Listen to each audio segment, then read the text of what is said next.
everyone, welcome back to Exco Aviation, your aviation codes day 5। तो last वाले sessions में हमने डिपार्चर्स के बारे में डिस्कस किया था और मैंने आपको समझाया था about international and domestic departures के डिफरेंस के बारे में, जहाँ पे हमने बात करी थी एंट्री पॉइंट पे क्या डिफरेंसेस होते हैं, चेकिंग काउंटर्स पे क्या डिफरेंसेस होते हैं, about immigration, customs, duty free areas and departure gates के बारे में।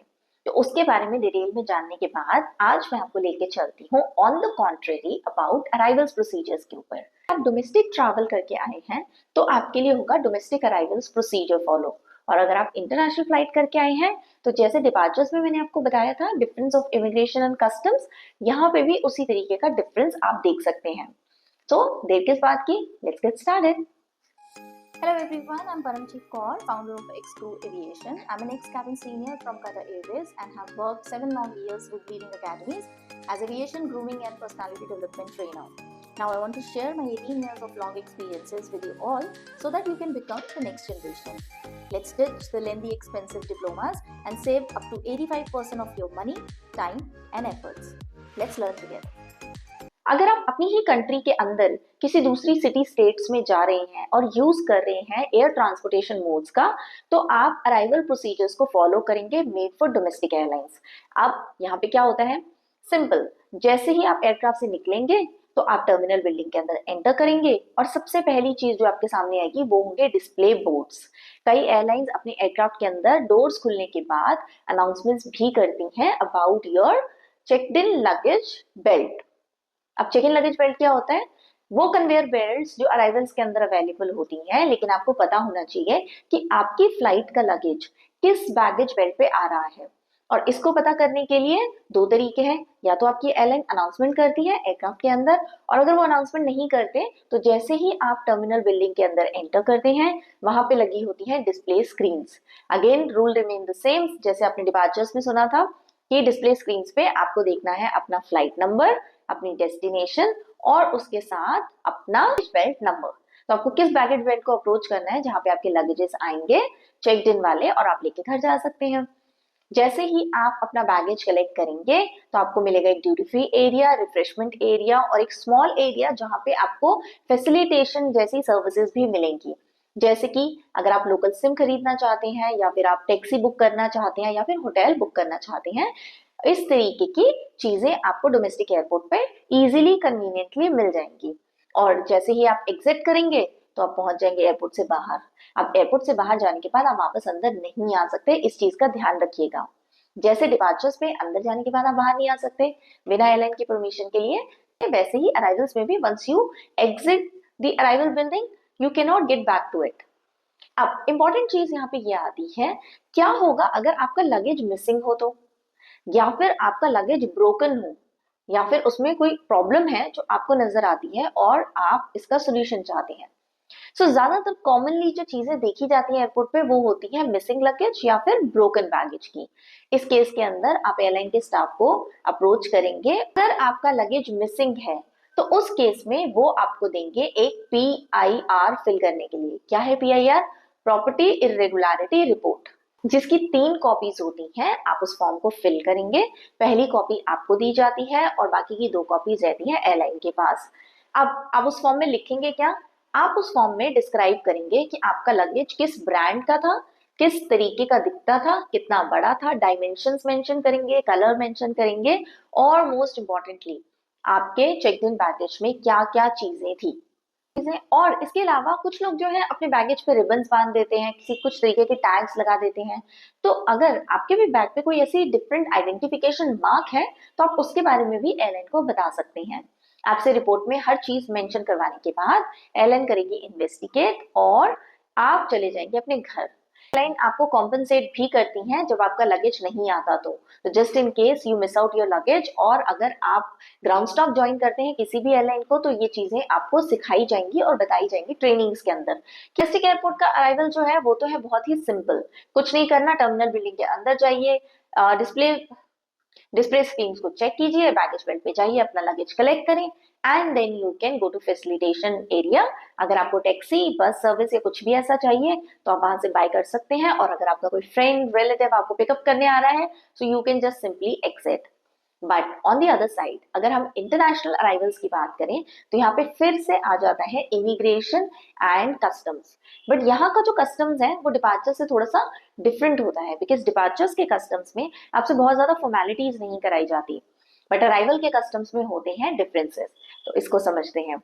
जैसे ही आप किसी इंटरनेशनल फ्लाइट से अपनी कंट्री वापस आते हैं या फिर किसी और कंट्री में विजिट वीजा पे, बिजनेस वीजा पे, स्टडी वीजा पे या फिर वर्क वीजा पे करना चाहते हैं एंटर, तो अब आपको सबसे पहले जाना पड़ेगा इमिग्रेशन पे, जहां पे आपको अपना पासपोर्ट, अपनी टिकट और बाकी के डॉक्यूमेंट्स दिखाने पड़ेंगे। जैसे कि अगर आप विजिट के लिए गए हैं टूरिस्ट वीजा पे तो आपको अपना वीजा दिखाना पड़ेगा, work visa, business visa and all these visa has to be shown at that point. Immigration officer may ask you certain questions. अगर आप टूरिस्ट वीजा पे जा रहे हैं तो आपके पास होटल की कंफर्म बुकिंग भी होना चाहिए, ये मैंने आपको डिपार्चर्स के टाइम पे भी बताया था।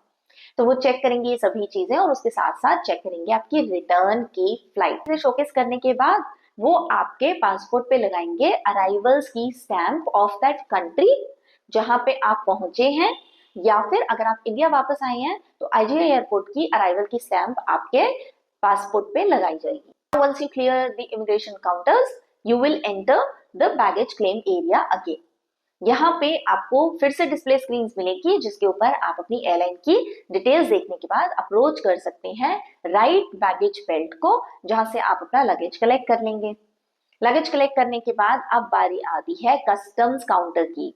सो यहाँ पे डिफरेंस ये है, डिपार्चर्स पे तो बहुत ज्यादा फॉर्मेलिटीज नहीं थी, बट अराइवल्स पे कस्टम्स पे होते हैं दो channels, one is called green channel and another one is red channel.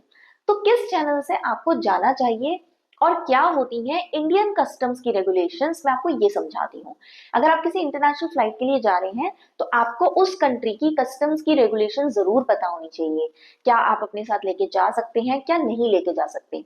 तो मैं अपने फ्लाइंग एक्सपीरियंसेस से आपको बताती हूँ। अगर आप किसी भी मिडिल ईस्टर्न फ्लाइट के लिए जा रहे हैं तो आप अपने साथ बहुत सारी मेडिसिन, अल्कोहल एंड कोई भी मीट प्रोडक्ट जिसमें पिग मीट हो नहीं लेके जा सकते।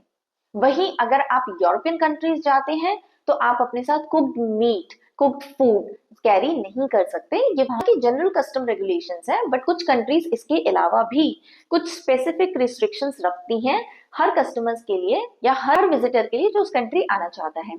सो अब क्वेश्चन आता है कि अगर आपको नहीं पता, आप किसी और कंट्री चले गए हैं और आपको उनकी रेगुलेशंस के बारे में शायद बहुत ज्यादा नॉलेज या इन्फॉर्मेशन नहीं है, तो आपको क्या करना चाहिए। इस केस में आपको रेड चैनल से जाना चाहिए, जिसका मतलब होता है गुड्स टू डिक्लेयर। मतलब या तो आपके पास कुछ ऐसा है जो आप डिक्लेयर करना चाहते हैं, या फिर आपके पास, आपको नहीं पता कि आपके पास क्या है, या क्या वो कंट्री की रेगुलेशंस के अकॉर्डिंग है या फिर नहीं है। You will see custom officer standing there and helping you to pass out through the baggage belt. इसके अलावा अगर उनको लगता है कि आप सस्पिशियस हैं तो वो आपसे क्वेश्चंस भी कर सकते हैं और आपका बैगेज चेक भी कर सकते हैं। बट वहीं अगर आप इंडिया वापस आए हैं तो कस्टम्स के क्या रूल है। अगर आप किसी भी और कंट्री से किसी भी तरीके के वीजा को यूज करके वापस अपनी कंट्री आ रहे हैं तो इंडिया में भी ग्रीन और रेड चैनल दोनों होते हैं। रेड चैनल का मतलब goods to declare and green channel का मतलब nothing to declare. Nothing to declare का मतलब कि आपको पता है कि आपकी कंट्री की क्या रेगुलेशंस है और आपके पास कुछ भी ऐसा नहीं है which can be beyond and above the customs regulations. क्या इसका मतलब ये है कि कस्टम वाले आपको ग्रीन चैनल पे रोक नहीं सकते? बिल्कुल भी नहीं। Custom officers has all the rights to stop you and check your baggage which you are bringing along with you. आपने न्यूज में भी देखा होगा, कई बार कस्टम वाले एनकाउंटर करते हैं ड्रग्स को, electronic gadgets and goods. In fact India में तो ये भी चलन है कि बहुत सारे लोग इंडिया से जाते हैं थाईलैंड और वहां से लेके आते हैं बड़े बड़े टीवी, इलेक्ट्रॉनिक गैजेट्स, इक्विपमेंट। उन्हें ऐसा लगता है कि थाईलैंड में ये चीजें कन्वीनियंट और अफोर्डेबल प्राइसेस पे मिलती हैं कंपेयर टू इंडिया। तो उस केस में उनके पास जरूर होना चाहिए एक कंप्लीट बिल, और अगर बिल नहीं हुआ कस्टम ड्यूटी भी देनी पड़ेगी। तो क्या आपको पता है कि एक्चुअली कस्टम ड्यूटी होती कितनी है? अगर आप कोई भी प्रोडक्ट लेके आते हैं जिसका आपके पास बिल नहीं है तो ऑलमोस्ट आपको 100% ऑफ द प्राइस देनी पड़ती है जीएसटी। यस, मैंने भी एक बार सिंगापुर से अपने लिए बैग्स ऑर्डर किए थे चार्ल्स एंड कीथ के, और मैंने उसकी कस्टम ड्यूटीज पे की थी ऑलमोस्ट 100%। अब 100% कस्टम ड्यूटीज नहीं थी, उसके अंदर जीएसटी, वैट और बाकी सब चीजें भी इंक्लूडेड थी, बट ऑलमोस्ट मुझे सेम बिलिंग पे 100% अमाउंट अगेन पे करना पड़ा था, which was actually painful. But then I had to do it. मेरे पास एक ही ऑप्शन था, या तो मैं उस ऑर्डर को रिसीव कर लूं बाय पेइंग देम 100% ड्यूटी, और अदरवाइज मैं उसको छोड़ दूं। तो क्योंकि मैंने अपनी पसंद से बैग्स मंगवाए थे, तो मुझे लगा कि क्यों ना 100% ड्यूटी देके ले ही लेते हैं। It is just a learning experience for me. अब एक इंपॉर्टेंट चीज बताती हूँ अबाउट इंडियन कस्टम्स। अगर आप इंडियन हैं और किसी भी फ्लाइट से वापस इंडिया आ रहे हैं, तो क्या आप जानते हैं कि आप कितना गोल्ड लेके आ सकते हैं अपने साथ? अगर आप एक फीमेल हैं, तो आप अपने साथ मैक्सिमम 1 लाख रुपए का गोल्ड लेके आ सकते हैं। और ऑन द कॉन्ट्रेरी, आपको ऐसा भी नहीं लगना है कि आप बप्पी ले रही हैं और आप बहुत सारा गोल्ड पहन के वहां से आ गए, तो ऐसा भी नहीं होना चाहिए। You can wear a reasonable amount of gold, और 1 लाख तक की गोल्ड आइटम्स आप लेके अपने साथ आ सकते हैं, चाहे वो गोल्ड कॉइन ही क्यों ना हो। और अगर आप हैं एक मेल, तो उस केस में आपको सिर्फ अलाउड है 50,000 की gold items with you. And अगर आप अपने लव्ड वंस के लिए गिफ्ट आइटम्स लेके आना चाहते हैं, तो so you can only buy gift items up to 35,000 rupees for your friends, relatives and your near and dear ones. Yes, तो बस इतना ही आपको अलाउड है। इसके अलावा अगर आप कुछ भी कैरी करते हैं अपने साथ, तो कस्टम वाले के पास सारे राइट्स हैं आपको रोकने के और आपसे कस्टम ड्यूटी चार्ज करने के। ध्यान रखिएगा, ये लिमिटेशंस कपड़ों के लिए भी यूज होती है। अगर आप अपने लिए भी नए ब्रांडेड क्लोथ्स विद टैग्स लेके आते हैं, तो उस केस में भी कस्टम वाले आपको रोक के क्वेश्चंस कर सकते हैं। अगर आप कैबिन क्रू हैं, जैसे कि मैं थी कतर एयरवेज के साथ, तो क्या क्रू के लिए भी कुछ रिस्ट्रिक्शंस होती है? तो answer is yes. Cabin crew also has to follow restrictions similar to like customers. आप कोई इंडियन क्रू है और इंटरनेशनल एयरलाइन के साथ फ्लाई कर रही हैं, बट क्योंकि आपका लेओवर है आप दिल्ली के अंदर और या फिर मुंबई के अंदर या इंडिया की किसी भी डेस्टिनेशन के अंदर, और आप अपनी फ्रेंड्स एंड फैमिली से मिलने जा रहे हैं, तो क्या आप उनके लिए गिफ्ट आइटम्स अपने साथ लेके आ सकते हैं while being on duty? ये आंसर इज नो। फैक्ट जो आप अपने साथ रेगुलर ड्यूटीज पे इलेक्ट्रॉनिक गैजेट्स लेके जाते हैं, like your phone, your laptop और maybe the iPad or an iPhone, whatsoever you have, and along with that, the gold jewelry that you're wearing, maybe the chain and the ring and the international currency which you carry with you all the time, आपको वो सभी चीजें declare करनी होती हैं, तभी आपको custom clear करने दिया जाता है। और डिपार्चर्स के टाइम पे भी आपसे हो सकते हैं क्वेश्चंस एट कस्टम्स। रेड और ग्रीन चैनल से होने के बाद आप पहुंच जाते हैं इंटरनेशनल एयरपोर्ट पे भी फैसिलिटेशन एरिया में। अब यहाँ पे क्या अवेलेबल है? यहाँ पे आपको कॉफी शॉप्स मिल सकती हैं, ईटिंग जॉइंट्स मिल सकते हैं, लाउंज एक्सेस मिल सकती है, hotel service, sim card service, local telephone booth if you want to call somebody like your loved ones, and currency and money exchange. इस तरीके की फैसिलिटीज आपको मिलती हैं यहाँ पे before you exit the airport. And once you exit, you can go ahead and utilize the transportation mode which is waiting for you. Maybe your friends and family are waiting for you outside. I hope this has made sense for you. I've continuously been receiving messages from you people on my Instagram channel, so I'm trying and helping you all. इसके अलावा भी अगर आपके पास doubts and questions हैं, feel free to reach out to our team. We will try our level best to assist you and to help you become a successful cabin crew or ground staff in the year 2025. I wish you all the very best.